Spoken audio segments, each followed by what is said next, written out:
ॐ भूर्भुवः स्वः तत्सवितुर्वरेण्यं भर्गो देवस्य धीमहि धियो यो नः प्रचोदयात्। ॐ सहनाववतु सहनौ भुनक्तु सह वीर्यं करवावहै तेजस्विनावधीतमस्तु मा विद्विषावहै। ओम शांति शांति शांति। सभी को सादर नमस्ते। ईश्वर की महती अनुकंपा से हम इस समय व्यवहार भानु का स्वाध्याय करते हैं। व्यवहार भानु के अंतर्गत प्रथम कक्षा में हम कल भूमिका देखे और आगे चल रहा है कैसे पुरुष को पढ़ाना चाहिए और शिक्षा करना चाहिए। तो उसमें पहला आया कि आत्मज्ञानम समारंभस तितिक्षा धर्म नित्यता यमर्था नापकर्षन्ति स वै पंडित उच्यते। जो जिसको परमात्मा और जीवात्मा का यथार्थ ज्ञान है, जो आलस्य को छोड़कर सदा उद्योगी रहता है, सुख दुख आदि का सहन करता है, धर्म का नित्य सेवन करने वाला, जिसको कोई पदार्थ धर्म से छुड़ाकर अधर्म की ओर ना खींच सके, वह पंडित कहता है। दूसरा, निसवते प्रशस्तानि निंदितानि न सेवते अनास्तिकः श्रद्धान एतत् पंडित लक्षणम। जो सदा प्रशस्त अर्थात विस्तृत धर्मयुक्त कर्मों को करने वाला है और निंदित जो अधर्मयुक्त कर्म हैं उनको नहीं करने वाला है, कभी भी ईश्वर को वेद को नहीं छोड़ता है और धर्म से विरुद्ध कार्य नहीं करता, परमात्मा को सदा स्मरण रखता है, सत्य विद्या और धर्म में दृढ़ विश्वासी जो है वही पंडित के लक्षण हैं। आगे है क्षिप्रम विजानाति चिरम शृणोति विज्ञाय चार्थम भजते न कामात् न संस्पृष्टो हि उपयुङ्क्ते परार्थे तत्प्रज्ञानम प्रथमम पंडितस्य। जो वेद आदि शास्त्र और दूसरे के कहे अभिप्राय को शीघ्र ही जानने, दीर्घकाल पर्यंत वेदादि शास्त्र और धार्मिक विद्वानों के वचनों को ध्यान देकर सुन के ठीक ठीक समझकर निरभिमानी शांत होकर दूसरों से प्रत्युत्तर करने, परमेश्वर से लेके पृथ्वी पर्यंत पदार्थों को जान के उनसे उपकार लेने में तन मन धन से प्रवर्तमान होकर काम क्रोध लोभ मोह भय शोक आदि दुष्ट गुणों से पृथक वर्तमान, किसी के पूछे बिना व दो व्यक्तियों के संवाद में बिना प्रसंग के अयुक्त भाषण आदि व्यवहार ना करने वाला है, वही पंडित की बुद्धिमत्ता का प्रथम लक्षण है। तो बहुत सारे इसमें गुण बता दिए हैं। तो पहला क्या बता रहे हैं कि जो वेदादि शास्त्र और दूसरे के कहे अभिप्राय को शीघ्र ही जानने वाला, दीर्घकाल पर्यंत वेदादि शास्त्र और धार्मिक विद्वानों के वचनों को ध्यान देकर सुनता है। पहले तो ये होना चाहिए कि दूसरे के अभिप्राय को जानना सभी के द्वारा नहीं हो पाता है, बहुत बुद्धिमत्ता से जानना होता है और उसको समझना होता है। माता जी कुछ बोल रही हैं? हाँ आचार्य जी, मैं ये पूछ रही हूँ, ऐसे एक एक शब्द का अर्थ बताइए। क्षिप्रम माने क्या है, विजानाति क्या है, ऐसे बताओ। नहीं, ऐसे अर्थ माता जी नहीं होता है कोई भी श्लोक का।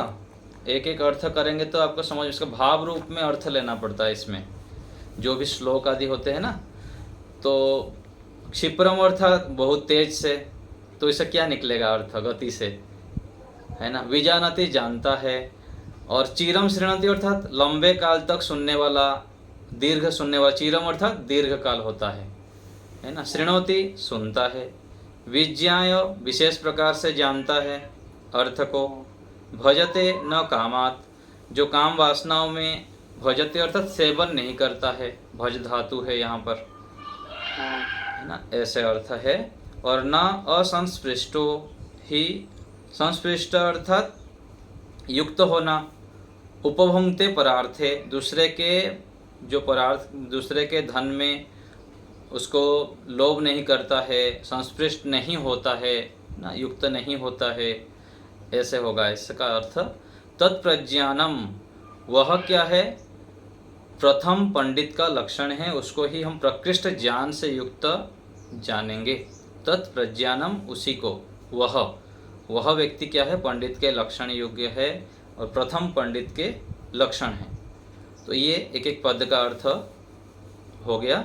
तो उसको ही खोल रहे हैं यहाँ पर भाव रूप में, कि जो वेदादि शास्त्र को, ये दोनों जोड़ देंगे अभिप्राय, वेदादि शास्त्र के अभिप्राय को जो ठीक से समझ लें, अभिप्राय को शीघ्र जान लेता है, अथवा दूसरे के कहे अभिप्राय को ठीक से समझ ले, ये एक पंडित का लक्षण हो गया। अथवा हमको भी यदि उस प्रकार से विशेष ज्ञान से, पंडित अर्थात ज्ञान से युक्त, बुद्धि से युक्त विशेष, तो यदि हम हो जाएंगे तो हमें भी इस प्रकार से वेदादि शास्त्र का ठीक ठीक अर्थ पता लग जाएगा और हम दूसरे के अभिप्राय को भी समझ पाएंगे। दीर्घ काल पर्यंत वेदादि शास्त्र और धार्मिक विद्वानों के वचनों को ध्यान देकर सुन के ठीक ठीक समझकर, तो ऊपर का जो बताया गया कि वेदादि शास्त्र के अभिप्राय और दूसरे के कहे अभिप्राय को कैसे समझेंगे, तब होगा जब दूसरे बात जो आया कि दीर्घ काल पर्यंत हमको वेदादि शास्त्र को पढ़ना पड़ेगा, तब जाके तो हम अभिप्राय को समझ पाएंगे। ऋषि दयानंद जी ने दीर्घ काल तक, लंबे काल तक बहुत सारी जगह से पढ़े, शास्त्रों को भी पढ़े, लोगों के पास रह के तपस्या किए, सत्य का अनुसंधान किए, फिर जाके उनको सत्य अर्थ का ज्ञान हुआ। और जो बहुत सारे ग्रंथ के सार रूप में हमको सत्यार्थ प्रकाश आदि ग्रंथ दिए। तो हमें भी दीर्घ काल तक पढ़ना पड़ेगा, धार्मिक विद्वानों के वचनों को ध्यानपूर्वक सुनना पड़ेगा, तब जाके हमें लाभ होगा और इस प्रकार हम अभिप्राय को समझ पाएंगे और शास्त्र के वास्तविक जो तत्व अर्थ कहना चाहते हैं उसको समझ पाएंगे। आज हम जब देखेंगे समाज में अथवा स्वयं को भी, हम बहुत सुनते हैं, पढ़ते हैं, लिखते हैं, ध्यान करते हैं और करते रहते हैं, तो ऐसे करते करते चलना पड़ेगा हमको। फिर जो वास्तविक अर्थ है, किस लिए ये सब वर्णन कर रहे हैं, बोल रहे हैं, वो तात्पर्य को जब समझ जाएंगे ना हम, तब क्या होगा, हम पूरा पकड़ के रखेंगे और गौण कार्य में समय नहीं लगाएंगे। अभी हम क्या करते हैं, ठीक है, थोड़ा थोड़ा समझ में आ रहा है और थोड़े थोड़े हम बढ़ रहे हैं। जब हमको पता लग जाएगा कि जैसे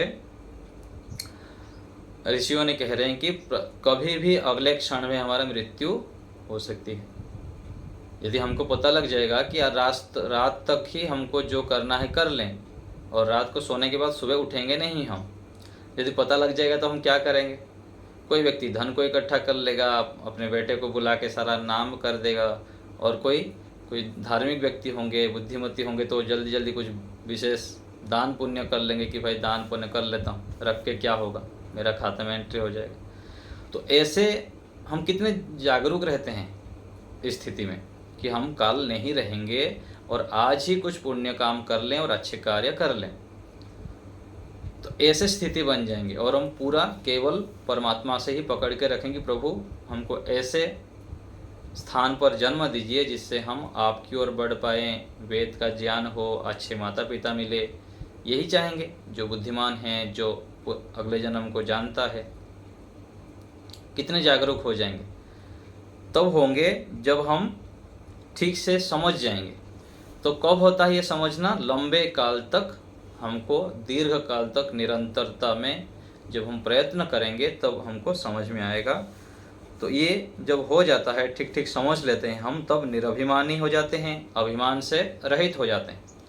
आज हम जब अपना निरीक्षण करेंगे ईश्वर को सामने रख के, और जब एक साधक व्यक्ति अपना निरीक्षण करता है, बहुत तो अपना मूल्यांकन नहीं कर पाते हैं, लेकिन कई बार जब चित्त पवित्र हो जाता है तो अपना मूल्यांकन व्यक्ति कर लेता है कि मेरे अंदर ये दोष है। तो जब पता लगता है तो क्या होता है कि हमारे अंदर अभिमान बहुत कूट कूट के भरा रहता है कि मेरे अंदर इतना बल है, इतना ज्ञान है, मैं इतना संस्कारवान हूँ, और ये सब बातें। तो जब ज्ञान हो जाता है तो व्यक्ति निरभिमानी हो जाता है, अभिमान से रहित हो जाता है, और शांत होकर दूसरों के प्रत्युत्तर करता है। जो व्यक्ति ज्ञानवान हो जाता है तो फिर शांत होके रहता है, और जो अनावश्यक रूप से बोलता रहता है और बकबक करता है, अधिक उपदेश करता है और बिना प्रकरण के बोलता रहता है, वो क्या है? वो ज्ञानवान नहीं। जो व्यक्ति शांत रहते हैं, मौन रहते हैं, अच्छे कार्य में लगे हुए हैं, वो उतनी मात्रा में ज्ञानशील है, ज्ञानवान है और बुद्धिमान है, क्योंकि उनको ज्ञान हो गया कि अनावश्यक हमें बोलना नहीं चाहिए, अपना वो हानि है उसमें। तो क्या करता है? दूसरों से प्रत्युत्तर शांत होकर करता है और शांत रहता है।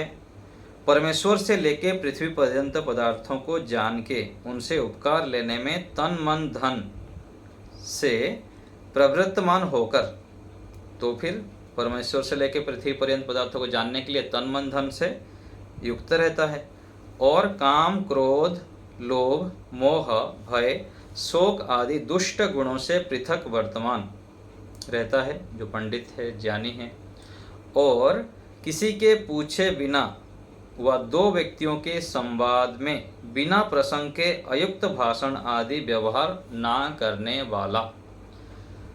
तो हमें भी ये ध्यान देनी है, जो पंडित लोग करना है, जो सत्पुरुष लोग करेंगे, हमको भी वही करना है कि अनावश्यक रूप में बिना पूछे दो व्यक्ति बात करते हो, कोई बड़े बात करते हो, कहीं पर मीटिंग चल रहा हो, उसके बीच में यदि हमारी नंबर नहीं आया तो हमको बोलना नहीं है, और यदि बोलना है तो भी अनुशासन पूर्वक हाथ उठा के, कहीं भी ये अनुशासन होता है। जब बोलने के लिए बोला जाए तो बोलना है। तो अनुशासन में जब रहते हैं तो यह बुद्धिमत्ता है। तो ऐसे जो व्यवहार करते हैं वही पंडित की बुद्धिमत्ता का प्रथम लक्षण है। यदि ये गुण जिसके अंदर है वह पंडित के लक्षण युक्त है, और यदि नहीं है उसको भी धारण करना है, हमें भी इसमें से धारण करना है इन गुणों को। आगे है न अप्राप्यम अभिवांछन्ति नष्टम न इच्छन्ति शोचितुम आपत्सु च न मुह्यन्ति नरः पंडित बुद्धयः। तो इसमें देखिए संस्कृत को यदि आप देखना चाहेंगे तो न अप्राप्यम अभिवांछन्ति, तो न और अ मिलके ना हो गया है, आगे प्राप्यम के आगे भी म में हलंत है, अभिवांछन्ति वहाँ पर होगा, है ना। न अप्राप्यम अभिवांछन्ति, जो प्राप्त करने योग्य नहीं है, जो हमारे से नहीं हो पाएगा, उसकी इच्छा नहीं करते हैं। अभिवांछन्ति अर्थात उसकी इच्छा नहीं करते हैं, कामना नहीं करते हैं। नष्टम न इच्छन्ति, जो नष्ट होने योग्य पदार्थ है, जिसमें हमको लाभ मिलने वाला नहीं है, उसके लिए ही सारा तन मन धन लगाना, समय सामर्थ्य ये करना, ये बुद्धिमान पंडित लोग नहीं करते हैं। नष्टम न इच्छन्ति शोचितुम, सोचते भी नहीं है उसके बारे में, और शोक भी नहीं मनाते हैं। शोकाकुल होना, शोक करना, ये शोचितुम का अर्थ है। ठीक है। नष्टम न इच्छन्ति, जो नष्ट होने योग्य है उसको इच्छा नहीं करते हैं और शोक भी नहीं करते हैं। छोटे मोटे हानि हो गया, कोई हमको निंदा कर दिए, कोई हमको अपमान कर दिए, दुख दिए, तो उसके विषय में बार बार अधिक नहीं सोचते। जो बीत गया वो बीत गया। कोई हमको अपमान कर दिया, कुछ हमारे नष्ट हो गया, कुछ गिर गया, कांच ग्लास मान लीजिए हाथ में है, हमारे से गिर गया, टूट गया, तो फिर बार बार सोचते रहेंगे, गिर गया, नष्ट हो गया, कितने बढ़िया था, कितने दिन से मैं संभाल के रखा था, नष्ट हो गया। तो ऐसे छोटे छोटे वस्तु का नष्ट होने पर शोक नहीं करते हैं। और आपत्सु न मुह्यन्ति, तो मोह भी नहीं करते हैं। वो मोह जो कर लेते हैं ना, माता पिता जो होते हैं संतानों से मोह करते हैं। एक तो होता है प्रेम और दूसरा होता है मोह, तो मोह भी नहीं करते हैं वो। बड़े बड़े दुख आने पर भी वो मोह नहीं करते हैं, अथवा उसमें ये नहीं होते हैं, राग से युक्त नहीं होते हैं। तो ऐसे जो नर है, मनुष्य है, वो पंडित बुद्धि से युक्त कहते हैं। तो यहाँ कह रहे हैं कि जो मनुष्य प्राप्त होने के अयोग्य पदार्थों की कभी इच्छा नहीं करते, जो प्राप्त होने योग्य नहीं है, अयोग्य है, जो हमारे युक्त योग्य नहीं है, ऐसे इच्छा नहीं करते हैं। जितना चाहिए, जो आवश्यक है उसका ग्रहण कर लेते हैं, उसका संग्रह कर लेते हैं, लेकिन जो प्राप्त होने योग्य नहीं है उसके विषय में सोचते रहेंगे, मुझको ये हो जाए, ये मिल जाए, ऐसा हो जाए। तो पंडित लोग ऐसे नहीं करते हैं। किसी पदार्थ के अदृष्ट व नष्ट भ्रष्ट हो जाने पर, किसी पदार्थ के अदृष्ट हो जाने पर, नहीं मिलने पर अथवा नष्ट भ्रष्ट हो जाने पर शोक नहीं करते हैं, और बड़े बड़े दुखों से युक्त व्यवहारों की प्राप्ति होने में भी मूढ़ होकर नहीं घबराते हैं। मान लीजिए घर में हमारा कोई प्रिय व्यक्ति का देहांत हो गया, व्यक्ति का, और कुछ बहुत बड़ी आपत्ति आ गई, तब भी वो घबराता नहीं है, वहाँ पर धैर्य रखता है, शांत रहता है और स्थिति का सामना करता है, परिस्थितियों का। तो ऐसे मनुष्य क्या है, पंडितों की बुद्धि से युक्त कहते हैं। तो हमें भी जो अप्राप्य नहीं है, हमारे सामर्थ्य से अधिक है, उसको इच्छा नहीं करनी चाहिए। जितना हम कर सकते हैं उसकी इच्छा करनी चाहिए। हाँ, जितना अच्छे से अच्छे हो, धर्म आचरण है, और भी जो जो अच्छे अच्छे गुण हैं उसकी इच्छा तो करनी चाहिए, लेकिन जो हमारे सामर्थ्य से परे है उसकी इच्छा नहीं करनी चाहिए। और सभी स्थितियों में हमें मोह से युक्त नहीं होना है, धैर्यपूर्वक काम लेनी है। आगे है प्रवृत्त वाक् चित्रकथ उभावान प्रतिभावान आशु ग्रंथस्य वक्ता च यह स पंडित उच्यते। माता जी कुछ बोल रही हैं, हाथ उठाई हैं। आचार्य जी, मैं आपत्सु का अर्थ पूछ रही थी। हाँ, आपत काल में, आपत बोलते हैं ना, आपत्सु। आपत्सु अर्थात ये सप्तमी विभक्ति बहुवचन, इसे रामसु बोलते हैं ना, रमासु, ऐसे ही आपत्सु। हाँ, सप्तमी विभक्ति बहुवचन, रमासु जैसे होता है ना आपत्ति, तो यहाँ पर आपत्सु हो गया यहाँ पर। तो उसका अर्थ कर दिए कि बड़े बड़े दुखों के आने पर, आपत्ति के आने पर, दुर्घटना हो जाने पर, उस समय वह सम रहता है। तो आगे है प्रवृत्त वाक् चित्रकथ। प्रवृत्त वाक् चित्रकथ अर्थात प्रवृत्त अर्थात सभी विद्याओं में उसकी वाणी चलने वाली। प्रवृत्त अर्थात प्रकृष्ट रूप से वाणी, वाक, वाणी को प्रवृत्त करने वाली। प्रवृत्त अर्थात वाणी जो है सभी विषयों में प्रवृत्त करने वाली जो है, जो व्यक्ति है। और चित्रकथ, चित्र अर्थात चित्र विचित्र कथा को कहने वाले, अर्थात विशेष ज्ञान से युक्त जो होते हैं, अद्भुत जो विद्याओं से युक्त हैं, कथाओं से युक्त हैं, उसको चित्रकथा कहते हैं। और ऊहावान, ऊहा करके नए नए ज्ञान अंदर से निकलते हैं, जो विशेष बुद्धि से युक्त होते हैं, ज्ञान से युक्त होते हैं, वो नए नए ऊहा करके अपने माध्यम, ज्ञान के माध्यम से दूसरे को बताने वाले। और प्रतिभावान, प्रतिभा तो समझ रहे हैं, विशेष प्रतिभा से युक्त हैं, गुणों से युक्त हैं। आशु ग्रंथस्य वक्ता च, आशु अर्थात शीघ्रकारी है ना, अति शीघ्र के लिए शीघ्रकारी का आशु प्रयोग होता है। ग्रंथ के वक्ता है जो होते हैं, ऐसे को पंडित कहते हैं। तो जिसकी वाणी सब विद्याओं में चलने वाली, जिसकी वाणी सब विद्याओं में चलने वाली, अत्यंत अद्भुत विद्याओं की कथाओं को करने, बिना जाने पदार्थों को तर्क से शीघ्र जानने और जनाने वाले, सुनी विचारी विद्याओं को सदा उपस्थित रखने और जो सब विद्याओं के ग्रंथों को अन्य मनुष्यों को शीघ्र पढ़ाने वाला मनुष्य है, वही पंडित कहता है। तो जैसे हमारे ऋषि जी हुए, ऋषि दयानंद जी के गुरु जी हुए, गुरु बिरजानंद जी, वो क्या है, ऐसे थे, प्रवृत्त भाग वाले थे कि विशेष ज्ञान से युक्त थे और शीघ्र ही सारे पढ़ा दिए। ऋषि दयानंद जी को अच्छे अच्छे ग्रंथों को पढ़ा दिए। तो जो योग्य गुरु होंगे और योग्य शिष्य होंगे तो जल्दी जल्दी विद्याओं को पढ़ा देंगे। मान लीजिए कि प्रारंभिक रचनामत कौमुदी अथवा कोई भी ग्रंथ है जो हम अच्छे जल्दी जल्दी तैयारी करके सुना देंगे, पढ़ा देंगे, तो गुरु जी को पढ़ाने में क्या दिक्कत है, वो भी पढ़ा देंगे अच्छे से। हमको योग्य बनना है। तो जिसकी वाणी सब विद्याओं में चलने वाली, जो विशेष पंडित होते हैं, ज्ञानी होते हैं, ऋषि दयानंद जी के सभी विषय में बुद्धि चलती थी। और भी ऐसे ही होते हैं विशेष महापुरुष, कोई भी विषय में उनको पूछो वो बता देते हैं। अत्यंत अद्भुत विद्याओं की कथाओं को करने वाले, अद्भुत विद्याओं की कथाओं को करने वाले होते हैं और बिना जाने पदार्थों को तर्क से शीघ्र जानने और जनाने में। बहुत सारे विषय ऐसे होता है हम पढ़े हुए नहीं होते हैं, ग्रंथ में नहीं पढ़े हैं।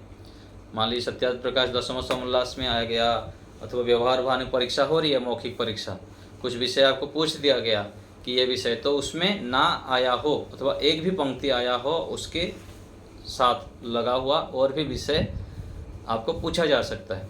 उसमें भी आपकी बुद्धि का परीक्षण होंगे कि आप कितने ऊहावान हैं, कितने बुद्धिमती है, कितने बुद्धिमान हैं।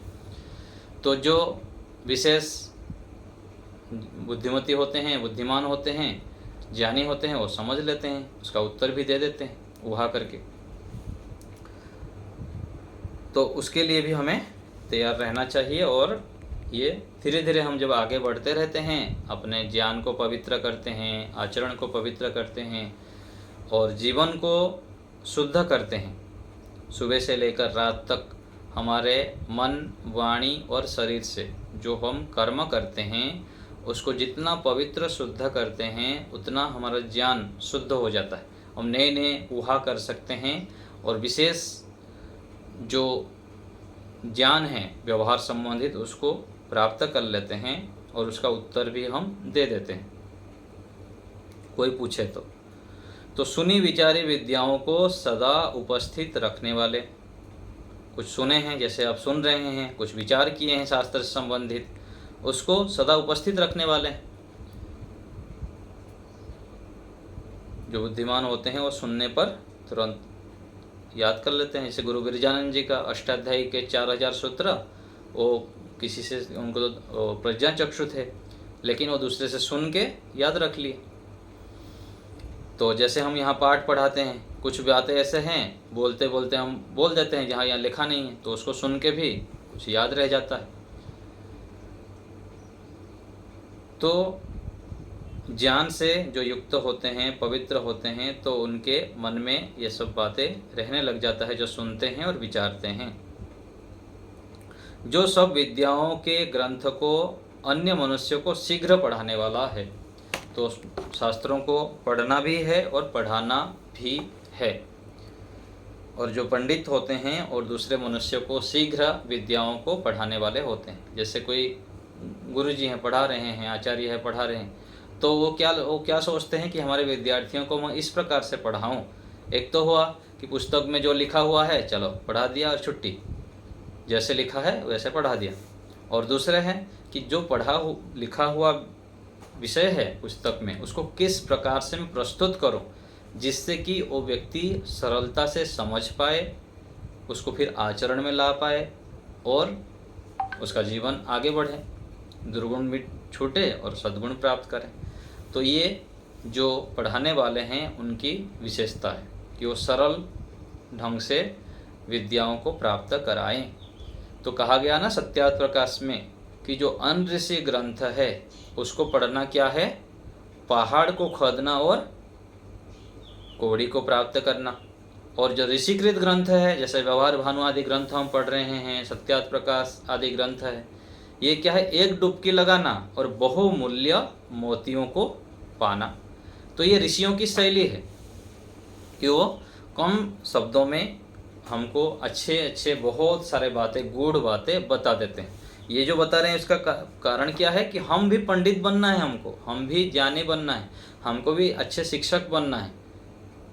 ये बताना चाह रहे हैं कि इसके माध्यम से हमको भी ऐसे बनना है और मोक्ष के लिए ये योग्यता प्राप्त करनी पड़ेगी। जितने भी, जैसे कोई डॉक्टर बन रहा है तो डॉक्टर बनने के लिए डॉक्टरी विद्या आवश्यक है, ऐसे ही मोक्ष प्राप्त करने के लिए जो मोक्ष मार्ग के पथिक हुए हैं उन लोग ने जो जो योग्यता प्राप्त की है, हमको भी वैसे योग्यता प्राप्त करनी पड़ेगी, तब जाके तो फिर मोक्ष प्राप्त करेंगे।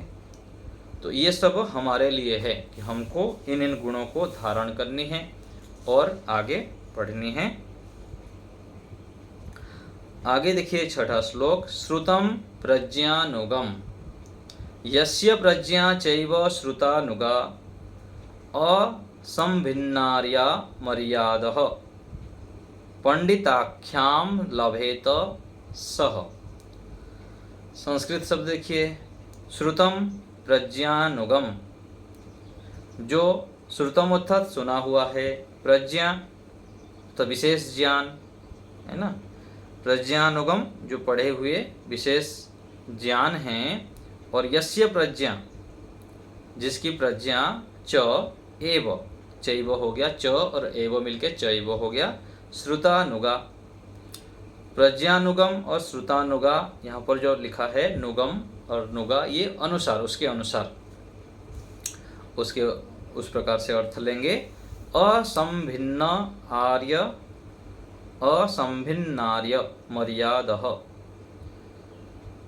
तो असंभिन्न अर्थात जो मर्यादा है उससे भिन्न, यहाँ पर अर्थ किए हैं रक्षक। हाँ, जो मर्यादा को, जो दुष्ट मर्यादा है उनको यहाँ पर किए विदीर्ण करने वाला, भिन्न करने वाला, अच्छे प्रकार से भिन्न करने वाला, जो गलत मर्यादाएं हैं उनको छोड़ देता है।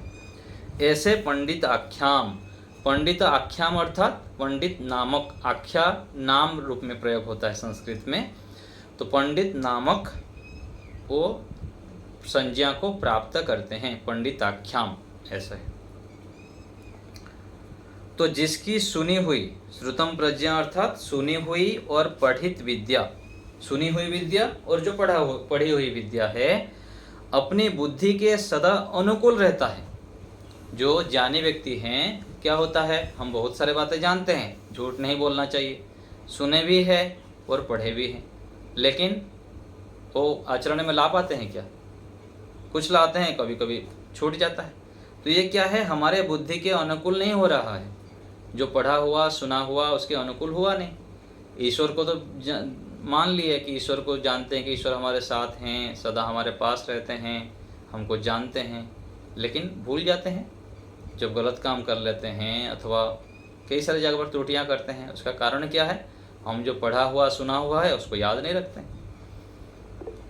जब हम ध्यान करते हैं तो ईश्वर को हम जो है मन नहीं लगता ईश्वर में, उसका कारण क्या है, ईश्वर के विषय में श्रद्धा नहीं है विशेष, उसीलिए। तो यहाँ पर जो आया कि जिसकी सुनी हुई और पठित विद्या अपनी बुद्धि के सदा अनुकूल, और बुद्धि और क्रिया सुनी पढ़ी विद्याओं के अनुसार, पढ़ी सुनी हुई विद्या बुद्धि के अनुकूल हो सदा, और जो क्रिया है वो भी विद्याओं के अनुसार हो हमारा, है ना। तो ऐसे जो होता है बुद्धि, और जो धार्मिक श्रेष्ठ पुरुषों की मर्यादा का रक्षक, जो धार्मिक होता है और जो श्रेष्ठ पुरुषों की मर्यादा है, ऋषि मुनियों ने जो मर्यादा हमारे लिए तय किए हैं उसका रक्षा करने वाले।